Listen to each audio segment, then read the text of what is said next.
আজিৰ পৰা অহাকালি 2 বজাৰ পিছত কোনো ব্যক্তিয়ে দোকান পোহাৰ আদি বন্ধ কৰিব চেষ্টা কৰিলে চৰকাৰ তেওঁলোকৰ ওপৰত কঠোৰ হ'ব আৰু কঠোৰ নহয় অত্যন্ত কঠোৰ হ'ব। ৰাতি কালি 2 বজাৰ পিছত জুবিনক বিদায় দিয়াৰ পিছত কোনোবাই যদি দোকান পোহাৰ আদি বন্ধ কৰি ৰাখিব চেষ্টা কৰে তেতিয়াহ'লে চৰকাৰে কঠোৰ ব্যৱস্থা গ্ৰহণ কৰিব আৰু আজি ৰাতিও যদি কোনোবাই জুবিনক অসন্মান কৰি উদ্ভণ্ডালি আদি কৰিব চেষ্টা কৰে আজি আমি গ্ৰেপ্তাৰ কৰাৰ কাৰণে নিৰ্দেশ দিছোঁ। We will not allow anybody to take the law into their own hands.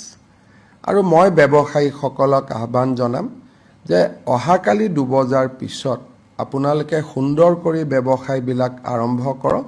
Assam চৰকাৰ আপোনালোকৰ লগত আছে আৰু যোৱা কেইটামান দিনত জুবিনক সম্পূৰ্ণভাৱে অসন্মান জনায় যিসকলে অত্যাচাৰ আদি কৰাৰ চেষ্টা কৰিছিল তেওঁলোকৰ ভিডিঅ'গ্ৰাফি আমি কৰিছোঁ। লাহে লাহে পুলিচে তেওঁলোকক গ্ৰেপ্তাৰ কৰা কামো আৰম্ভ কৰিব। কাৰণ জুবিন জনতাৰ শিল্পী আছিল, জুবিন উশৃংখল মানুহৰ প্ৰতিনিধি নাছিল।